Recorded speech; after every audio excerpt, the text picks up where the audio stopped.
Alors, je pense qu'on est à un moment singulier en fait du combat pour le climat où on a à la fois une prise de conscience qui s'accélère sur les effets à la fois du dérèglement climatique et de l'extinction de la biodiversité et en même temps une accélération aussi de la prise de conscience que ce qui doit être fait ne viendra pas du gouvernement.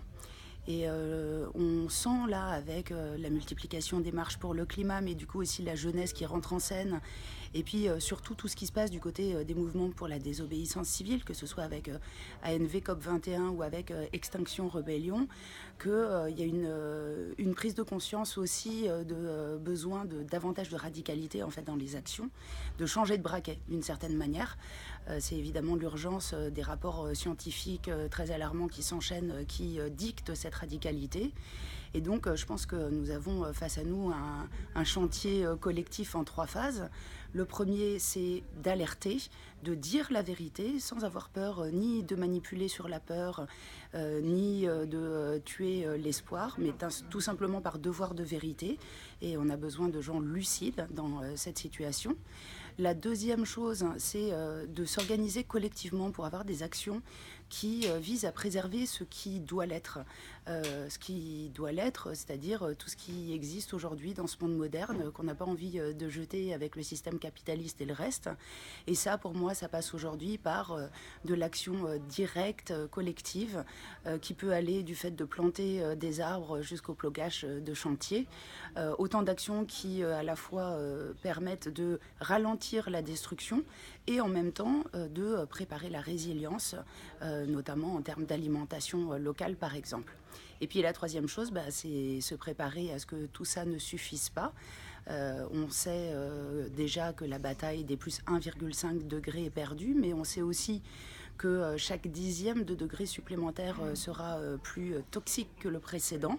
Il y a donc un combat à continuer, même si les seuils fatidiques sont dépassés les uns après les autres, il y a toujours des choses à sauver. Et puis surtout, il y a un monde d'après à construire. Il y a déjà pas mal d'alternatives qui existent aujourd'hui. La ZAD de Notre-Dame-des-Landes nous a ouvert la voie. Et donc, il y a de nouveaux mécanismes, probablement d'autogestion au niveau local, mais aussi d'autres formes de démocratie que ce qu'on voit aujourd'hui avec ce gouvernement à inventer, à construire. Et ça se fait dès aujourd'hui, sans attendre d'être en situation de crise. Et donc, d'après vous, qui sont les sujets de changement, les acteurs? Alors du côté des acteurs, on a aujourd'hui une variété d'acteurs qui va des transitionneurs aux aficionados de la permaculture, en passant par les écrivains, les récits de science-fiction, et puis bien sûr les activistes, avec certains qui en sont pour l'instant au premier stade du militantisme, qui consiste à signer une pétition, à aller marcher pour le climat, ce qui peut être intéressant si c'est une première étape vers un parcours plus de radicalisation politique.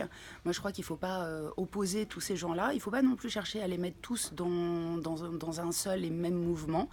Il faut au contraire essayer de faire de tous ces îlots de résistance une sorte de vaste archipel où chacun fait ce pourquoi il se sent qualifié, utile, ce à quoi il prend du plaisir aussi, parce que le militantisme sacrificiel, lui aussi, a fait son temps.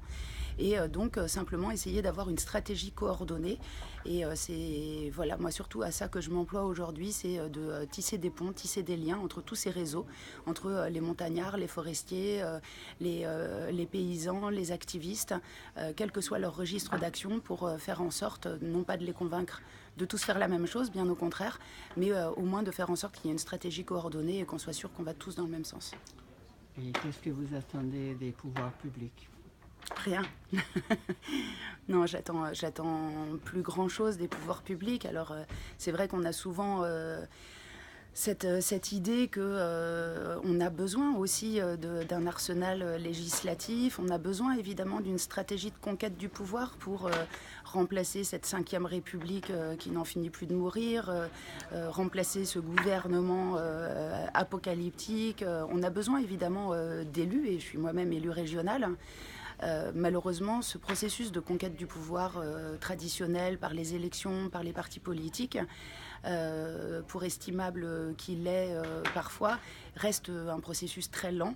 Et aujourd'hui, c'est précisément le temps dont on va le plus manquer. Et donc, si certains continuent cette stratégie électorale, je peux que les encourager. Mais pour ma part, je souhaite aujourd'hui mettre mon énergie de manière plus directe dans le changement. Merci beaucoup. Merci.